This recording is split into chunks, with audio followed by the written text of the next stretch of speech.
আসসালামু আলাইকুম প্রিয় দর্শক, আপনাদেরকে শুভেচ্ছা সহ আমন্ত্রণ জানাচ্ছি বাংলাভিউ সংবাদে। সাথে আছি আমি ইসমতারা জাহান। প্রথমেই শিরোনাম। সিলেট কক্সবাজার রুটে প্রথমবারের মতো শুরু হচ্ছে বিমানের ফ্লাইট। সপ্তাহে চলাচল করবে 4টি ফ্লাইট। এসআই আকবরকে পালাতে সহায়তাকারী সিনিয়র অফিসার নিয়ে সিলেটে চলছে আলোচনা। পরিচয় শনাক্তে তদন্তে নেমেছে পুলিশ ও পিবিআই। যুবলীগের হাত ধরেই গঠন হবে বঙ্গবন্ধুর সোনার বাংলা। প্রতিষ্ঠা বার্ষিকীতে সিলেট যুবলীগের অনুষ্ঠানে বলেছেন আওয়ামী লীগের কেন্দ্রীয় সাংগঠনিক সম্পাদক শফিক। সিলেটে ফের ট্রেন লাইনচ্যুত। সারা দেশের সাথে রেল যোগাযোগ বন্ধ। সারা দেশে করোনায় আরও 19 জনের মৃত্যু। গেল 24 ঘন্টায় প্রায় 1700 নতুন আক্রান্ত শনাক্ত। সুস্থ হয়েছেন সমান সংখ্যক। সিলেট বিভাগে 42 জন করোনা আক্রান্ত। শনাক্তের দিনে সুস্থ হয়েছেন 65 জন। গেল 24 ঘন্টায় মারা যাননি কেউ। সিলেটে নানা আয়োজনে পালিত হয়েছে জাতীয় সংসদের সাবেক স্পিকার মরহুম হুমায়ুন রশিদ চৌধুরীর জন্মবার্ষিকী। সিলেটে বেদে সম্প্রদায় ও বেকার নারীদের স্বাবলম্বী করতে ফ্রি প্রশিক্ষণ কেন্দ্রের উদ্বোধন। এতক্ষণ শুনছিলেন শিরোনাম, এবার বিস্তারিত। সিলেট কক্সবাজার রুটে প্রথমবারের মতো জাতীয় পতাকাবাহী বাংলাদেশ বিমানের ফ্লাইট শুরু হচ্ছে বৃহস্পতিবার সকাল 11:50 বিমানের ড্যাশ 8 উড়োজাহাজটি কক্সবাজারের উদ্দেশ্যে সিলেট ওসমানী আন্তর্জাতিক বিমানবন্দর ত্যাগ করার কথা রয়েছে। 70 জন যাত্রী নিয়ে সিলেট থেকে কক্সবাজার যাবে উদ্বোধনী ফ্লাইটটি। বিমান বাংলাদেশ এয়ারলাইন্স সিলেট অফিসের ব্যবস্থাপক শাহনেওয়াজ মজুমদার জানান, ফ্লাইটের সবকটি আসনই আগেভাগে বুকড হয়ে যায়, ফলে আসনপূর্ণ অবস্থায় ফ্লাইটটি সিলেট থেকে কক্সবাজারের উদ্দেশ্যে রওনা হওয়ার কথা।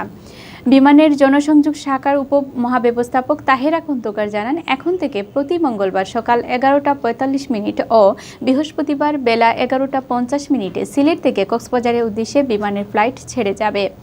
আর কক্সবাজার থেকে সিলেটে সপ্তাহে 2 দিন যথাক্রমে রবিবার দুপুর 12:05 ও মঙ্গলবার দুপুর 1:45 ফ্লাইট ছেড়ে যাবে। রায়হান আহমেদের মৃত্যুর ঘটনায় প্রধান অভিযুক্ত সাময়িক বরখাস্ত হওয়া এসআই আকবর হোসেন ভূঁইয়াকে পালিয়ে যেতে পরামর্শ দিয়েছিলেন এক সিনিয়র অফিসার। খাসিয়াদের হাতে গ্রেপ্তারের পর আকবরের এমন একটি বক্তব্যের ভিডিও ভাইরাল হয়েছে ফেসবুকে। এরপর থেকে প্রশ্ন উঠেছে, আকবরকে পালানোর পরামর্শদাতা কে সেই সিনিয়র অফিসার? সেই সিনিয়র অফিসারের পরিচয় জানতে তদন্তে নেমেছে মহানগর পুলিশ ও পিবিআই। গেল সোমবার খাসিয়াদের মাধ্যমে আটক করে সিলেটের কানাইঘাট উপজেলার ডুনা সীমান্ত দিয়ে ধরে আনা হয় রায়হান হত্যা মামলার প্রধান আসামি বন্দরবাজার ফাঁড়ির ইনচার্জ এসআই আকবর হোসেন ভূঁইয়াকে। তাকে আটক করা থেকে শুরু করে পুলিশের সুপর্দ পর্যন্ত কয়েকটি ভিডিও সামাজিক যোগাযোগ মাধ্যমে ভাইরাল হয়।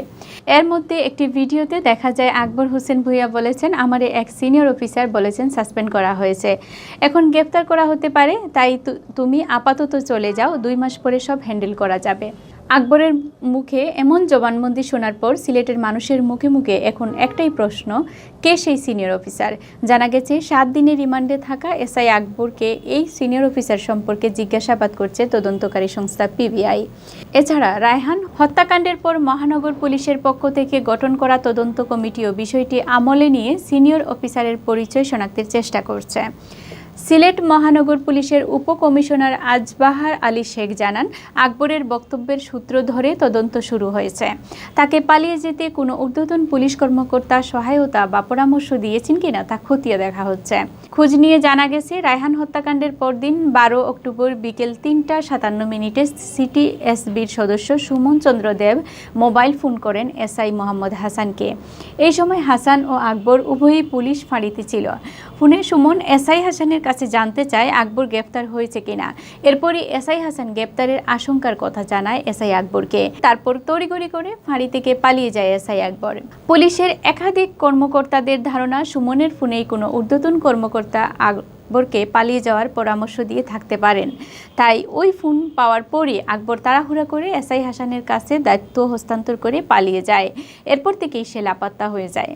তদন্তকারী সংস্থা পিবিআই সিলেটের পুলিশ সুপার মোহাম্মদ খালেকুজ্জামান জানান, 7 দিনের রিমান্ডে এনে আকবরকে জিজ্ঞাসাবাদ করা হচ্ছে।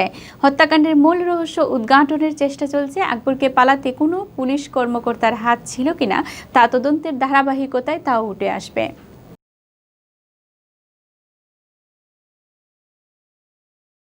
আওয়ামী লীগের কেন্দ্রীয় সাংগঠনিক সম্পাদক সাখাওয়াত হোসেন শফিক বলেছেন, যুবলীগ সবসময় দেশ ও জাতির কল্যাণে কাজ করে। যুবদের ঐক্যবদ্ধ করে আলোকিত ভবিষ্যৎ গঠনে যুবলীগের নেতাকর্মীরা কাজ করেছেন। ৪৮তম প্রতিবার্ষিকী উপলক্ষে সিলেট জেলা ও মহানগর যুবলীগের উদ্যোগে বুধবার বিকেলে সিলেট জেলা পরিষদ মিলনায়তনে আলোচনা সভায় প্রধান অতিথির বক্তব্যে তিনি উপরোক্ত কথাগুলো বলেন। সাখাওয়াত হোসেন শফিক আরও বলেন, প্রধানমন্ত্রী শেখ হাসিনার নেতৃত্বে আজকের যুবলীগ আগামী সোনার বাংলা গঠন করবে। সিলেট মহানগর যুবলীগের সভাপতি আলম খান মুক্তির সভাপতিত্বে এবং জেলা যুবলীগের সাধারণ সম্পাদক মোহাম্মদ শামীম আহমদ ও মহানগর যুবলীগের সাধারণ সম্পাদক মুশফিক জায়গিরদারের পরিচালনায় সভায় শফিক আরও বলেন, যুবলীগ সেই সংগঠন যারা অপশক্তির বিরুদ্ধে দৃষ্টান্ত স্থাপন করে জঙ্গিবাদ নিরসনে কাজ করে। সকল অপশক্তি নিরসনে যুবলীগকে আগামীতে আরও শক্তিশালী হতে হবে। অনুষ্ঠানে প্রধান বক্তার বক্তব্য রাখেন আওয়ামী লীগের কেন্দ্রীয় সাংগঠনিক সম্পাদক শফিউল আলম চৌধুরী নাদেল। বিশেষ অতিথির বক্তব্য রাখেন সিলেট জেলা আওয়ামী লীগের সভাপতি অ্যাডভোকেট লুৎফুর রহমান, সাধারণ সম্পাদক অ্যাডভোকেট নাসির উদ্দিন খান, মহানগর আওয়ামী লীগের সভাপতি বীর মুক্তিযোদ্ধা মাসুক উদ্দিন আহমদ ও সাধারণ সম্পাদক অধ্যাপক জাকির হোসেন। বিশেষ বক্তার বক্তব্যে রাখেন জেলা যুবলীগের সভাপতি শামীম আহমদ। সিলেটে আবারও ট্রেন লাইনচ্যুতির ঘটনা ঘটেছে। এবারে মালবাহী ট্রেন লাইনচ্যুতির কারণে সিলেটের সাথে সারা দেশের রেল যোগাযোগ বিচ্ছিন্ন হয়ে পড়েছে। এর আগে গেল ৭ নভেম্বর শ্রীমঙ্গলের সাতগাঁওয়ে তেলবাহী একটি ট্রেন লাইনচ্যুতির ঘটনায় সিলেটের সঙ্গে সারা দেশের রেল যোগাযোগ প্রায় ৩০ ঘন্টা বন্ধ ছিল। বুধবার বিকেলের দিকে সিলেটের মাইজগাঁও ও বাটেরার মধ্যবর্তী মোমিনচড়া চা বাগান এলাকায় মালবাহী একটি ট্রেন লাইনচ্যুত হয়। সন্ধ্যা 6:45টায় এই রিপোর্ট লেখা পর্যন্ত উদ্ধার কাজ চলছিল। Sylhet railway station manager Khalilur Rahman জানান, বুধবার বিকেলে ফেঞ্চুগঞ্জ থেকে কুলাউড়া অভিমুখে যাত্রা করা মালবাহী ট্রেনের একটি বগির 4টি চাকা লাইনচ্যুত হয়ে পড়ে। ফলে সিলেটের সাথে দেশের রেল যোগাযোগ বন্ধ হয়ে যায়। করোনা ভাইরাসে আক্রান্ত হয়ে গেল 24 ঘন্টায় সারা দেশে 19 জন মারা গেছেন। তাদের মধ্যে পুরুষ 16 ও নারী 3 জন। সবাই হাসপাতালে মারা গেছেন। এ নিয়ে ভাইরাসটিতে মৃতের সংখ্যা বেড়ে দাঁড়ালো 6127 জনে। বুধবার বিকেলে স্বাস্থ্য অধিদপ্তরের অতিরিক্ত মহাপরিচালক অধ্যাপক ডাক্তার নাসিমা সুলতানা স্বাক্ষরিত করোনা বিষয়ক এক বিজ্ঞপ্তিতে এ তথ্য জানানো হয়। করোনা ভাইরাস শনাক্তে গেল 24 ঘন্টায় দেশের 115টি পরীক্ষাগারে 14,687 নমুনা সংগ্রহ করা হয়। এর মধ্যে 14,524টি নমুনা পরীক্ষা করা হয়। একই সময়ে করোনা ভাইরাসে আক্রান্ত নতুন রোগী শনাক্ত হয়েছেন আরও 1,733 জন। ফলে দেশে মোট শনাক্ত রোগীর সংখ্যা দাঁড়ালো 4,25,353 জনে। এ পর্যন্ত মোট নমুনা পরীক্ষার সংখ্যা দাঁড়ালো 24,84,668।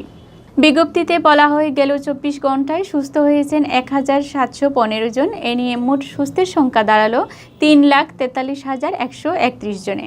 24 ঘন্টায় নমুনা পরীক্ষার তুলনায় রোগী শনাক্তের হার 11.93% ও এ পর্যন্ত নমুনা পরীক্ষার তুলনায় রোগী শনাক্তের হার 17.12%।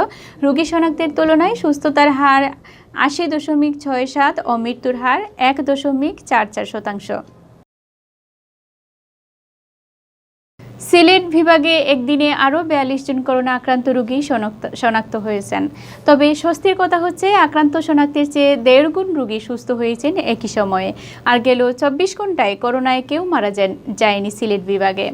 বুধবার সকালে স্বাস্থ্য অধিদপ্তরের সিলেট বিভাগীয় পরিচালক ডাক্তার সুলতানা রাজিয়া স্বাক্ষরিত কোভিড-19 কোয়ারেন্টাইন ও আইসোলেশনে দৈনিক প্রতিবেদন থেকে এ তথ্য জানানো হয়। স্বাস্থ্য অধিদপ্তরের তথ্য অনুযায়ী সিলেট বিভাগে নতুন শনাক্ত 42 জন রোগীর মধ্যে সিলেট জেলায় সর্বাধিক 20 জন শনাক্ত হয়েছেন। এছাড়া বিভাগের সুনামগঞ্জ জেলায় 6 জন, হবিগঞ্জে 2 জন ও মৌলভীবাজার জেলায় 1 জন করোনা আক্রান্ত রোগী শনাক্ত হয়। এছাড়া ওসমানী মেডিকেল কলেজ হাসপাতালে চিকিৎসাধীন আরও 13 জনের শরীরে করোনার উপস্থিতি শনাক্ত করা হয়েছে। এছাড়া একই সময়ে বাড়িতে ও হাসপাতালে আইসোলেশনে থাকা সুস্থ হওয়া 65 জন রোগীর মধ্যে সর্বোচ্চ সিলেট জেলায় সুস্থ হয়েছেন 57 জন বাসিন্দা। এছাড়া বিভাগের সুনামগঞ্জ ও মৌলভীবাজার জেলায় 4 জন করে মোট 8 জন করোনাকে জয় করে সুস্থ হয়ে উঠেছেন। সিলেট বিভাগে বর্তমানে করোনা প্রমাণিত রোগীর সংখ্যা 14,041 জন। এর মধ্যে সিলেট জেলায় অর্ধেকেরও বেশি 7,942 জন। এছাড়া সুনামগঞ্জে 2,430 জন, হবিগঞ্জে 1,860 জন ও মৌলভীবাজারে 1,809 জনের করোনা শনাক্ত হয়েছে। সিলেটের 4 জেলায় 52 জন করোনা আক্রান্ত রোগী হাসপাতালে চিকিৎসা নিচ্ছেন। এখনও পর্যন্ত সুস্থ হয়েছেন বিভাগের 12,718 জন করোনা আক্রান্ত রোগী এবং মৃত্যুবরণ করেছেন 237 জন।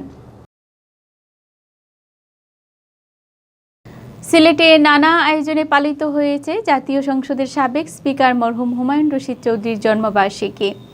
জেলা ও মহানগর আওয়ামী লীগ ছাড়া সাবেক স্পিকার হুমায়ুন রশিদ চৌধুরী স্মৃতি পরিষদের উদ্যোগে তার 93তম জন্মবার্ষিকী পালন করা হয়।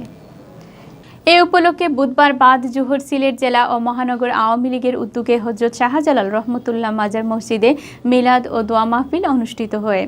এতে উপস্থিত ছিলেন বাংলাদেশ আওয়ামী লীগের সাংগঠনিক সম্পাদক সাখাওয়াত হোসেন শফিক ও শফিউল আলম চৌধুরী নাদেল, সিলেট মহানগর আওয়ামী লীগের সভাপতি মাসুক উদ্দিন আহমদ, সাধারণ সম্পাদক অধ্যাপক জাকির হোসেন, জেলা আওয়ামী লীগের সাধারণ সম্পাদক অ্যাডভোকেট নাসির উদ্দিন খান, সাবেক সাধারণ সম্পাদক শফিকুর রহমান চৌধুরী সহ জেলা ও মহানগর আওয়ামী লীগের নেতৃবৃন্দ। মিলাদ ও মাহফিল শেষে উপস্থিত নেতৃবৃন্দ মরহুম হুমায়ুন রশিদ চৌধুরীর কবর জিয়ারত করেন। এদিকে হুমায়ুন রশিদের জন্মবার্ষিকীতে আলোচনা সভা করেছে স্মৃতি পরিষদ। বুধবার সকাল 11:30টায় নগরীর দরগা গেটস্থ একটি হোটেলের হলরুমে আয়োজিত আলোচনা সভায় প্রধান অতিথির বক্তব্য রাখেন সিলেট বিভাগের কমিশনার মোহাম্মদ মশিউর রহমান। তিনি বলেন, হুমায়ুন রশিদ শুধু সিলেটের নন, বিশ্বব্যাপী বরেণ্য এক নাম। 1975 সালে কতিপয় বিপদগামীর হাতে যখন সপরিবারে বঙ্গবন্ধু শেখ মুজিবুর রহমানকে হত্যা করা হয়, তখন অত্যন্ত সাহসিকতা নিয়ে চাকরির ভয় না করে শেখ হাসিনা ও শেখ রেহানাকে আশ্রয় দান করা একমাত্র ব্যক্তি হুমায়ুন রশিদ চৌধুরী। তার দেশপ্রেম, নিষ্ঠা, ন্যায়পূর্ণতা ও কর্তব্যনিষ্ঠা নিয়ে আলোচনা হলে আমাদের ইতিহাস সমৃদ্ধ হবে। স্পিকার হুমায়ুন রশিদ চৌধুরী স্মৃতি পরিষদের আজীবন সদস্য ফালাউদ্দিন আলী আহমেদের সভাপতিত্ব ও কাশ্মীর রেজার সঞ্চালনায় প্রধান বক্তার বক্তব্যে রাখেন পরিষদের সহসভাপতি মাসুম নোমান রশিদ চৌধুরী। বিশেষ অতিথির বক্তব্য রাখেন সিলেট মহানগর আওয়ামী লীগের সভাপতি বীর মুক্তিযোদ্ধা মাসুক উদ্দিন আহমদ, সাধারণ সম্পাদক অধ্যাপক জাকির হোসেন। এ সময় কেক কেটে জন্মদিন উদযাপন করা হয়।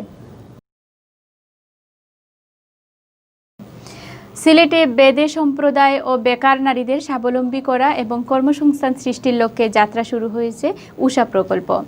মিশারেবল ও ওয়েলফেয়ার অ্যাসোসিয়েশনের উদ্যোগে চালু হয়েছে প্রকল্পটি। এর মাধ্যমে বেদের সম্প্রদায় ও বেকার নারীদের দক্ষতা বৃদ্ধি করতে দেওয়া হবে সম্পূর্ণ ফ্রি প্রশিক্ষণ। উষার উদ্বোধন উপলক্ষে শনিবার বিকেল 3টায় সিলেট শহরতলির পীরের বাজারে এক অনুষ্ঠানের আয়োজন করা হয়।